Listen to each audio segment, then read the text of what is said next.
So hello friends, कैसे हो आप सब लोग।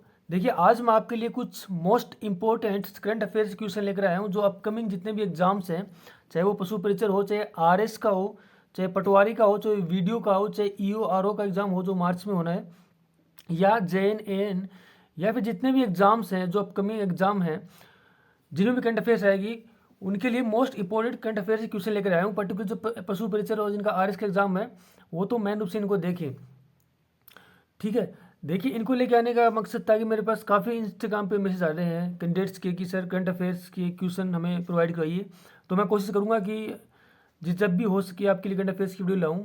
डेली नहीं हो सके तो एक दो दिन रुक के लाऊं, लेकिन हो सके इस चैनल पे मैं कंटिन्यू वीडियो रखूँ आपके लिए। तो चलिए स्टार्ट करते हैं। देखिए, पहला जो हमारा क्वेश्चन है वो है, यानी नोवा संस्करण था किसका, भारत इंडोनेशिया संयुक्त का जो अभ्यास हुआ था उसका नाम था गरुण शक्ति।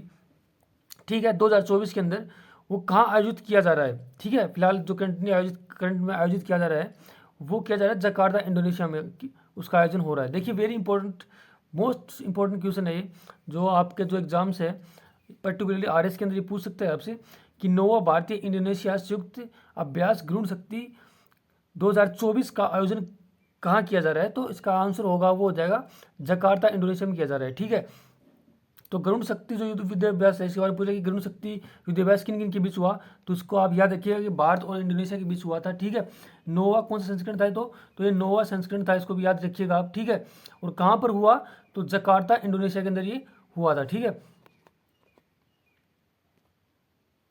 अब देखिए ये क्या है, किसकी एक इमेज है। ठीक है, इसके अंदर भारत और इंडोनेशिया की क्या है, सैनिक है जो कौन सा युद्धाभ्यास कर रहे हैं, गरुण शक्ति युद्धाभ्यास वो कर रहे हैं, कौन सा, गरुण शक्ति। ठीक है, तो ये गरुण शक्ति क्या है, युद्धाभ्यास है, भारत और इंडोनेशिया के सैनिकों के बीच हुआ है। ठीक है, तो देखिए फ्रेंड्स, अगला जो हमारा क्वेश्चन है वो है, निम्नलिखित में से कौन सा सेमीकंडक्टर नीति शुरू करने वाला पहला राज्य बन गया है, यानी कौन सा भारत के अंदर कौन सा राज्य है जिसने सबसे पहले सेमीकंडक्टर नीति है वो लागू की है। कौन सी नीति, सेमीकंडक्टर नीति लागू की है। तो देखिए, सेमीकंडक्टर नीति लागू करने वाला भारत का जो पहला राज्य है वो गुजरात है। ठीक है, इसको याद रखिएगा, सेमीकंडक्टर नीति शुरू करने वाला भारत का पहला राज्य कौन सा है, तो भारत का पहला राज्य गुजरात है। ठीक है,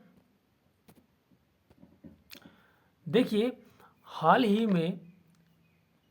ही में किस मंत्रालय द्वारा भारतीय सैन्य धरोहर महोत्सव के दूसरे संस्करण का आयोजन हुआ है। ठीक है, यानी जो भारतीय सैन्य धरोहर महोत्सव का दूसरा संस्करण हुआ है वो किस मंत्रालय द्वारा किया गया है, भारत सरकार किस मंत्रालय द्वारा किया गया है, तो भारत सरकार के रक्षा मंत्रालय द्वारा किया गया है। ठीक है, लेकिन नाम से बता रहा है कि सैन्य धरोहर महोत्सव का आयोजन हुआ है, तो सैन्य जितनी मैटर्स हैं वो रक्षा मंत्रालय के अंतर्गत आते हैं, तो इसका क्या आंसर हो जाएगा, रक्षा मंत्रालय हो जाएगा। ठीक है,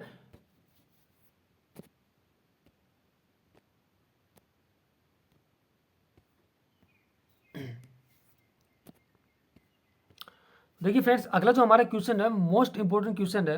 ठीक है, 2023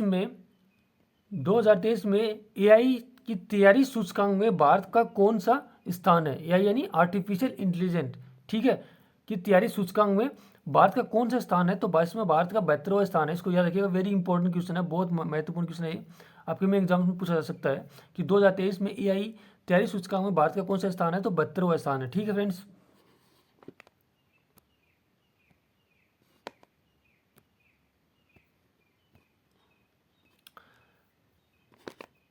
देखिए, निम्नलिखित में से किस भारतीय सड़क कांग्रेस का 73वां वार्षिक सम्मेलन शुरू हुआ है, नहीं, निम्नलिखित में से कहाँ भारतीय सड़क कांग्रेस का 83वां वार्षिक सम्मेलन शुरू हुआ है। तो देखिए, भारतीय सड़क कांग्रेस का 83वां वार्षिक सम्मेलन का आयोजन है वो छत्तीसगढ़ में किया गया है। ठीक है, इसको याद रखिए, वेरी इंपॉर्टेंट क्वेश्चन, महत्वपूर्ण क्वेश्चन है ये भी, कि भारतीय सड़क कांग्रेस का 83वां वार्षिक सम्मेलन है वो छत्तीसगढ़ के अंदर आयोजित किया गया है।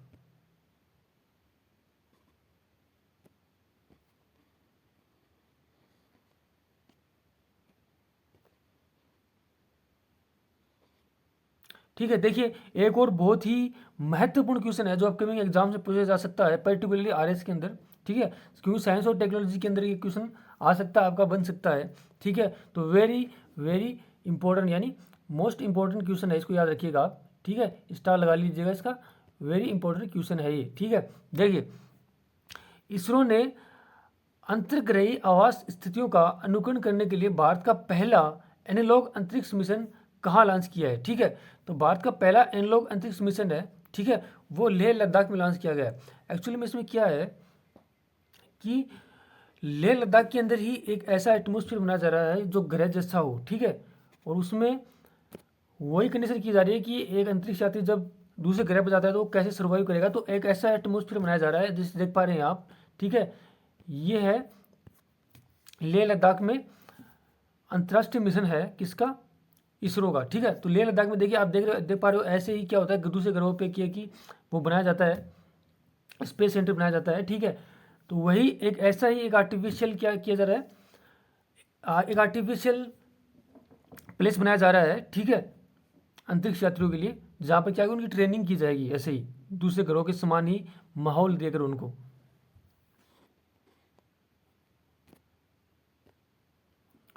देखिए फ्रेंड्स, अगला जो हमारा क्वेश्चन है वो है निम्नलिखित में से किस भारतीय मुक्केबाज ने, ठीक है, अमेरिका के कोलोराडो में आयोजित अंडर-19 विश्व मुक्केबाजी चैंपियनशिप में स्वर्ण पदक जीता है। ठीक है, इसका जो आंसर हो जाएगा वो कृषा वर्मा हो जाएगा। ठीक है, कृषा वर्मा ने जीता है, क्या जीता है, अंडर-19 विश्व मुक्केबाजी चैंपियनशिप में स्वर्ण पदक जीता है। किसने, कृषा वर्मा ने।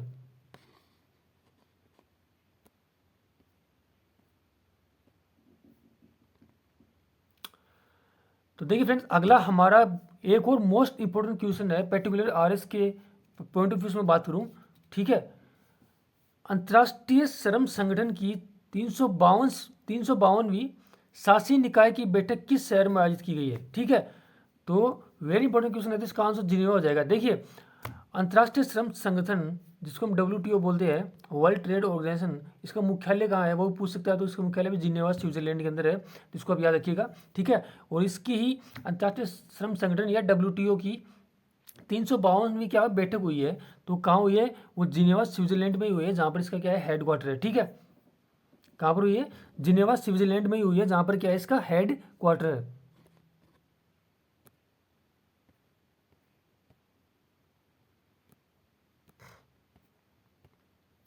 तो देखिए फ्रेंड्स, अगला एक और मोस्ट इंपॉर्टेंट क्वेश्चन है हमारा, पर्टिकुलरली आरएस के पॉइंट ऑफ व्यू से बात करूँ। देखिए जितने भी एग्जाम होंगे जिनमें करंट अफेयर है सबके लिए मोस्ट इंपॉर्टेंट है, लेकिन पर्टिकुलर मैं आरएस की बात करूँ तो काफ़ी क्वालिटी क्वेश्चन हैं, इसको भी आप स्टार मार्क कर लीजिएगा। देखिए अक्टूबर में जीएसटी संग्रह की राशि कितनी थी। ठीक है, जो 6 महीने का उच्चतम स्तर था, वर्ष दर वर्ष इसमें कितनी वृद्धि हुई है। ठीक है, तो सबसे बेसिकली हमसे पूछ रहा है कि अक्टूबर माह था, उसमें जीएसटी के रूप में कितनी राशि संग्रहित की गई थी, तो जीएसटी के रूप में 1.87 ट्रिलियन राशि हमने हमारे देश ने क्या की थी, संग्रहित की थी। ठीक है, जो वर्ष दर वर्ष कितनी वृद्धि हुई, तो इसमें वर्ष दर वर्ष 8.9% की क्या हो रही है, वृद्धि हो रही है। ठीक है, वेरी इंपॉर्टेंट क्वेश्चन है, सब इसको याद रखिएगा आप।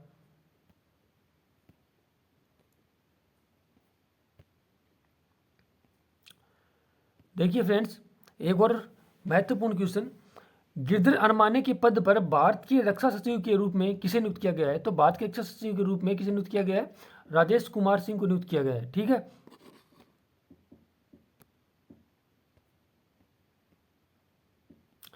देखिए वेरी इंपॉर्टेंट क्वेश्चन, जो अपकमिंग जो पशु परिसर के एग्जाम्स है वो आरएस वगैरह और या फिर पटवारी जितने भी एग्जाम है उनमें ये क्वेश्चन आ सकता है, वेरी इंपॉर्टेंट क्वेश्चन है, क्योंकि ये किससे रिलेटेड है, ऊर्जा संयंत्र से रिलेटेड है। आजकल काफ़ी ट्रेंडिंग टॉपिक चल रहा है, यहाँ से क्वेश्चन बनते हैं। तो देखिए अहमदाबाद में गृह मंत्री द्वारा उद्घाटन किए गए गुजरात के सबसे बड़े अपशिष्ट ऊर्जा संयंत्र की दैनिक प्रशोषण क्षमता कितनी है, तो ये पूछी है, तो क्या हो जाएगा, आंसर हो जाएगा 1000 मीट्रिक टन। क्या है उसकी दैनिक क्या है, प्रसंस्करण क्षमता है, किसकी है, जो गुजरात के अंदर अपशिष्ट ऊर्जा संयंत्र की क्या की गई, स्थापना की गई है उसकी। ठीक है, उसका उद्घाटन किसने किया है, गृह मंत्री अमित शाह ने किया है। ठीक है,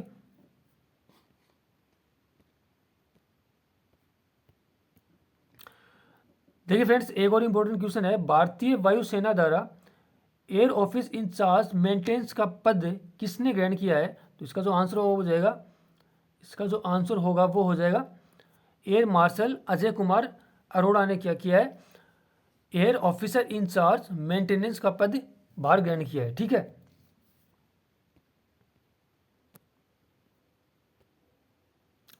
देखिए फ्रेंड, उड़ीसा सरकार ने जमुआ नामक एक बाघिन को, वेरी इंपॉर्टेंट क्वेश्चन है पर्टिकुलर आरएस के पॉइंट ऑफ व्यू से, ठीक है, और पशु परिषद के पॉइंट ऑफ व्यू से भी, कि उड़ीसा सरकार ने जमुआ नामक एक बाघिन को महाराष्ट्र के ताड़ोबा आधारित टाइगर रिजर्व के उड़ीसा के सिमलीपाल टाइगर रिजर्व में स्थानांतरित किया। यानी बेसिकली ये क्या बोल रहा है कि उड़ीसा के अंदर क्या हुआ है कि टाइगर स्थानांतरण हुआ है हाल ही के अंदर। ठीक है, उसके अंदर क्या हुआ है कि एक बाघिन है, ठीक है, उसको महाराष्ट्र के एक अभियान है, कौन सा, ताड़ोबा अंधारी टाइगर रिजर्व, ठीक है, यहाँ से क्या किया है, उसको उड़ीसा के सिमलीपाल टाइगर रिजर्व में स्थानांतरित किया है। तो सबसे इंपॉर्टेंट तो ये है कि वहाँ से पूछ सकता है कि सिमलीपाल टाइगर रिजर्व कहाँ है, तो उड़ीसा के अंदर, आपको याद रखिएगा, वेरी इंपॉर्टेंट है, बहुत बार एग्जाम्स के अंदर क्वेश्चन आया हुआ है। ठीक है, और आपसे ये पूछ सकता है कि ताड़ोबा आधारी टाइगर रिजर्व कहाँ पर है, तो ये महाराष्ट्र में, इसको याद रखिएगा।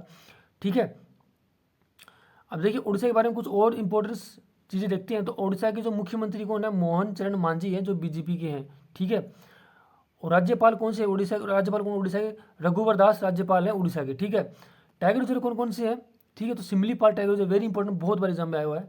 ठीक है, सतकोशी टाइगर रिजर्व है, भितरीकनिका टाइगर रिजर्व वेरी इंपॉर्टेंट, बहुत ही इंपॉर्टेंट, फेमस है, क्योंकि यहाँ पर ओले और रेडू कछुए पाए जाते हैं। ठीक है, ठीक है, तो वेरी इंपॉर्टेंट है, ये भी काफ़ी बार एग्जाम में आया हुआ है। नालवा पक्षी अभियान कहाँ है, उड़ीसा के अंदर है। ठीक है, टिकरपाड़ा वन्यजीव अभियान, ये भी काफ़ी बार आरएस के अंदर आ चुका है, तो ये भी याद रखिएगा आपको। चिल्का वन्यजीव अभियान कहाँ है, पूरी उड़ीसा के अंदर है। हमें पता है चिल्का क्या है, खारे पानी की झील है, कहाँ पर है, उड़ीसा के अंदर है। ठीक है, तो ये क्या है कि अभियान भी है ये। सुनबेड़ा वन्यजीव अभियान, ये भी कहाँ पर है, तो ये भी उड़ीसा में है, इनको याद रखिएगा, वेरी इंपॉर्टेंट है सभी ये।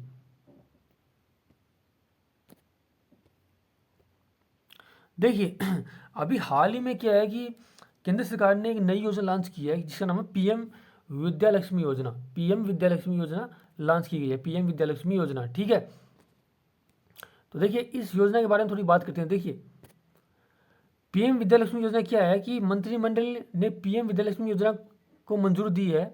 यह एक नई केंद्रीय क्षेत्रीय योजना है, जिसका उद्देश्य क्या है, मेधावी छात्रों को वित्तीय सहायता प्रदान करना है। यानी जो भी मेधावी छात्र हैं, ठीक है, उनको वित्तीय सहायता करने के लिए क्या है कि पीएम विद्यालक्ष्मी योजना की शुरुआत की गई है। ठीक है, तो बेसिकली क्या है कि छात्रों के लिए शुरू की गई है। ठीक है, उनको लोन देने के लिए, विदेशों में पढ़ने जाना, विदेशों में पढ़ने जा रहे हैं या फिर देश में पढ़ रहे हैं, उनके पास पैसों की कमी है, तो उनके लोन देने के लिए पीएम विद्यालक्ष्मी योजना शुरू की गई, वेरी इंपॉर्टेंट है।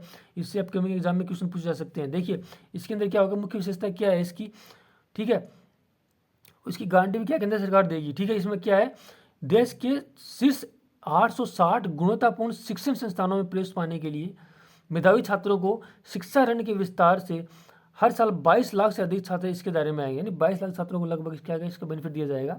ठीक है, लोन प्रोवाइड किया जाएगा।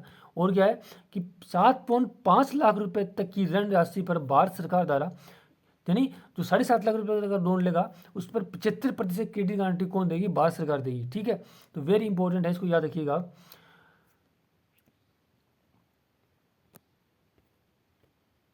और देखिए एक और इम्पोर्टेंट है कि नमो ड्रोन दीदी। ठीक है, नमो ड्रोन दीदी, ये अभी बस लॉन्च किया गया है, नमो ड्रोन दीदी। ठीक है, तो नमो ड्रोन दीदी क्या है, देखिए महिलाओं के नेतृत्व में स्वयं सहायता समूह, ठीक है, को सशक्त बनाने के लिए केंद्रीय योजना है। ठीक है, तो नमो ड्रोन दीदी क्या है, केंद्रीय की योजना है। ठीक है, जो स्वयं सहायता समूह हैं, ठीक है, उनको सशक्त बनाने के लिए, उनको और मजबूत बनाने के लिए, कृषि सेवाओं में उपयोग के लिए भी एसएचजी को ड्रोन तकनीक प्रदान की जाएगी। यानी कृषि सेवाओं में जो लोग लगे हुए हैं उनको भी क्या की ड्रोन तकनीक प्रदान की जाएगी।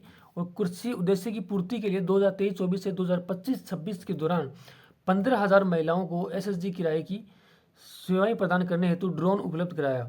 ठीक है, उनको ड्रोन उपलब्ध कराया जाएगा। ठीक है, प्रत्येक एसएचजी यानी स्वयं सहायता समूह को प्रति वर्ष, ठीक है, 1 लाख की न्यूनतम अतिरिक्त आय उत्पन्न करने में सक्षम होंगे। कौन, नमो ड्रोन दीदी। ठीक है, तो फ्रेंड्स ये थे आपकी करंट अफेयर्स की क्लास। ऐसे ही क्लास आपके लिए मैं लाता रहूँगा। तो जिन लोगों ने चैनल को सब्सक्राइब नहीं किया वो सब्सक्राइब कर लें।